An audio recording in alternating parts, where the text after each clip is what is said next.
El río. Eso es lo primero que ves. Eso es lo primero que hueles. Antes de ver la catedral. Antes de ver las murallas. Antes de ver nada. El río. Barcos que llegan cargados de plata americana. Barcos que salen cargados de herramientas, vino y hombres. Estibadores que descargan sin parar desde que sale el sol. Gritos en 4 idiomas distintos que nadie se molesta en traducir. Esto no es un puerto. Esto es la arteria del mundo. Sevilla, 1580. La ciudad más importante del mundo occidental. Hoy entramos en ella. Para entender lo que vas a ver necesitas entender una sola cosa.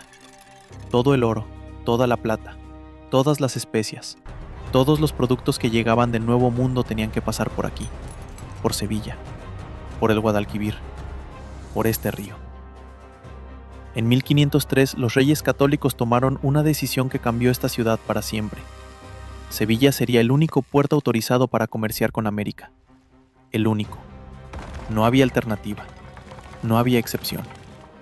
Si querías el Nuevo Mundo, tenías que pasar por Sevilla. Y el mundo entero lo sabía. El resultado en números fue este. A principios del siglo XVI, Sevilla tenía unos 60,000 habitantes. En 1591, el censo oficial contó 115,800. Casi el doble en menos de 100 años. No creció porque fuera una ciudad especialmente agradable. Creció porque todo el dinero del mundo pasaba por ella. Y donde hay dinero, hay gente. Genoveses, alemanes, flamencos, portugueses, ingleses, franceses. Todos en la misma ciudad. Todos buscando lo mismo. Dinero. Empezamos donde empezaba todo. El Arenal.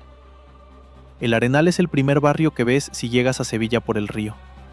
Y el último que ves si te vas. Es el barrio del puerto. El barrio del trabajo sucio. El barrio del dinero que todavía no se ha limpiado. Huele a madera mojada. A alquitrán fresco de los calafates que sellan los cascos de los barcos antes de zarpar. A estiércol de las bestias de carga que arrastran mercancías desde el amanecer. A sal. A sudor. Y a especias que la mayoría de los hombres que las cargan no saben ni nombrar. Vienen de un lugar que muchos de ellos tampoco sabrían señalar en un mapa. En los registros de la casa de contratación constan mercancías de 4 continentes distintos pasando por este mismo punto. En un solo año. Un solo año. Pieles de animales que nadie en Europa había visto vivos. Plumas de colores que ningún pájaro europeo tiene. Metales cuyo nombre se acaba de inventar. Todo pasa por el Arenal. Todo pasa por estos hombres. La mayoría de ellos morirá pobre. Al final del muelle está la Torre del Oro, construida en el siglo XIII por los almohades. En 1580 lleva más de 300 años mirando el río. Su función no es decorativa. Una cadena metálica atraviesa el Guadalquivir desde la torre hasta la orilla de Triana. Ningún barco entra. Ningún barco sale. Sin permiso. Sin registro. Sin pagar lo que corresponde. La Torre del Oro es la aduana más valiosa del mundo. Y todos los que llegan por el río lo saben antes de atracar. Desde aquí, si levantas la vista por encima de las murallas, hay algo que te aplasta. Algo que no puedes ignorar aunque quieras. Algo que llevas viendo desde que el barco entró en el río y que no has podido dejar de mirar. Esto. La Catedral de Santa María de Sevilla, terminada en 1506. El edificio gótico más grande del mundo. Más grande que Notre Dame de París. Más grande que la Catedral de Milán. Más grande que cualquier cosa que hayas visto si vienes del norte de Europa y nunca has estado aquí. Sus constructores en el siglo XV dijeron literalmente, y esto está documentado, que querían hacer algo tan grande que quien lo viera creyera que estaban locos. Lo consiguieron. Caminas junto a ella y el cuello no da para arriba. Las piedras individuales tienen el tamaño de un hombre. Las bóvedas interiores están a 36 metros del suelo. Hay 80 capillas dentro. 80. Cada una con sus retablos, sus pinturas, sus donantes enterrados en el suelo. En 1580, este edificio lleva 74 años terminado y todavía nadie en Sevilla se ha acostumbrado del todo a verlo. Ni se acostumbrarán nunca. Eso era exactamente lo que buscaban sus constructores. Y encima de la catedral está la Giralda, Pero en 1580, la Giralda tiene algo que hoy ya no puedes ver igual. Es nueva. El campanario renacentista que la remata lleva apenas 12 años construido, terminado en 1568. El giraldillo, la figura de bronce que corona la torre, aún brilla. Todavía no ha desarrollado la pátina verde que tiene hoy. En 1580 es dorado, y lo ven desde el otro lado del río. Lo ven los barcos antes de entrar en el puerto. Es la primera imagen de Sevilla para quien llega por mar. Una torre dorada sobre una ciudad amurallada, diseñada para que no haya duda de dónde estás. La Giralda no es cristiana de origen. Es el minarete de la gran mezquita almohade que ocupó este mismo lugar antes que la catedral, construida en el siglo XII. Los sevillanos de 1580 lo saben. Es parte de la historia de su ciudad, y les da exactamente igual. Es la torre más alta que pueden ver desde cualquier punto de la ciudad. Es el faro que los orienta cuando se pierden en las calles estrechas. Es suya. Punto. A 2 pasos de la Giralda está el lugar donde vive el poder real de esta ciudad. No el poder religioso, el otro, el que mueve el dinero, el que decide qué barcos zarpan y cuáles no vuelven. El Alcázar de Sevilla en 1580 no es un monumento, no es un símbolo, es una oficina. La oficina más importante del mundo. Aquí funciona la casa de contratación, el organismo que controla absolutamente todo lo que entra y sale del Nuevo Mundo. Cada gramo de plata registrado, cada barco que recibe permiso de zarpar, cada pasajero que embarca con autorización, cada mercancía que paga su impuesto. Todo pasa por estas paredes. Todo. Y lo que no pasa por estas paredes es contrabando. Y el contrabando en Sevilla en 1580 es casi tan grande como el comercio oficial. Casi. El Alcázar es otro edificio que no es del todo cristiano, como la Giralda. Lo construyeron los reyes musulmanes de Sevilla en el siglo X. Los reyes cristianos lo ampliaron y lo reformaron. Y el resultado en 1580 es esto.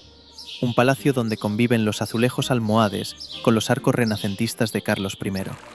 Donde el agua corre por canales de origen árabe hacia fuentes encargadas por reyes castellanos. Sevilla no destruyó lo que encontró, lo incorporó. No siempre por respeto, a veces simplemente porque era demasiado bueno para tirarlo abajo. Dentro de estos muros se toman decisiones que afectan a millones de personas en 4 continentes distintos. La mayoría de ellas nunca sabrán que su destino se decidió aquí, en este patio, con esta luz, por un funcionario que esa tarde tenía dolor de cabeza. Sal del Alcázar, cruza la puerta, y esto es lo que encuentras. Las calles de Sevilla en 1580 no son lo que imaginas. No son anchas avenidas de piedra, no son plazas ordenadas. Son esto. Estrechas, muy estrechas. Tan estrechas que 2 carros no pueden cruzarse en muchas de ellas. Están sin pavimentar en su mayor parte, de tierra en verano, de barro en invierno. Los vecinos arrojan basura y aguas sucias directamente a la calle. Los bandos municipales prohíben tirar animales muertos al suelo. Los bandos municipales se ignoran sistemáticamente. Felipe II tendrá que nombrar 4 alguaciles específicamente para limpiar Sevilla. En 1594, 14 años después de la Sevilla que estamos viendo. No funcionará demasiado. En 1580, la ciudad más rica del mundo occidental tiene las calles llenas de basura. Las 2 cosas son ciertas al mismo tiempo. El agua llega a la ciudad a través de los caños de Carmona, una infraestructura hidráulica construida por los árabes que lleva siglos funcionando y que los sevillanos usan sin pensar demasiado en quién la construyó. No hay agua corriente en las casas, hay fuentes en las plazas, y hay aguadores que recorren las calles vendiendo el agua por cántaros a quien no puede ir a buscarla. En la ciudad que controla el comercio de un continente entero, hay gente que paga por beber. En los mercados de Sevilla en 1580 se venden cosas que hace 50 años nadie en Europa había visto ni olido. La batata, que aquí llaman así y que la mayoría prueba sin saber de dónde viene. El cacao, que llega en bloques oscuros y que los médicos todavía discuten si es bueno o malo. El tomate, que está aquí desde hace décadas, pero que nadie sabe muy bien qué hacer con él todavía. Se usa más como planta decorativa que como alimento.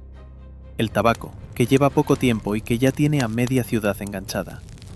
América ha cambiado lo que come y lo que fuma Sevilla antes de cambiar lo que come y lo que fuma el resto de Europa. Sevilla es siempre la primera, en todo, lo bueno y lo malo. La ciudad está organizada en gremios. Cada oficio tiene su calle, su barrio, su zona. Carpinteros, albañiles, curtidores, zurradores, sastres, calceteros. Hay gremio de calafates, los hombres que sellan los barcos con alquitrán antes de que zarpen hacia el Atlántico. Hay gremio de borceguineros, que fabrican botas para marineros que las van a destrozar en cubierta. Y hay gremio de violeros, hombres que fabrican instrumentos musicales para una ciudad que necesita música, porque la música es lo único que cuesta igual si eres noble o si eres pobre. Y en Sevilla en 1580 esa diferencia importa más de lo que parece. La ciudad está dividida en 27 collaciones, barrios que se organizan alrededor de una iglesia parroquial. La collación no es solo un barrio, es una comunidad. Se nace en ella, se bautiza en ella, se casa en ella y se entierra en ella. Los vecinos se conocen, los conflictos se resuelven dentro, las fiestas son de todos. La collación es la unidad real de Sevilla, no la ciudad, la collación. Las clases altas viven en casas con patio interior, con fuente propia, con jardín, con criados. Las clases bajas viven en corrales de vecinos, una sola entrada, un patio común, servicios compartidos entre 20 familias. Origen árabe, adaptados por la necesidad, llenos de niños que juegan entre la ropa tendida y los cubos de agua sucia. En la misma manzana pueden convivir una familia noble y 10 familias que pasan hambre. Sevilla en 1580 no tiene barrios ricos y barrios pobres. Tiene plantas ricas y plantas pobres. Todo mezclado, todo junto.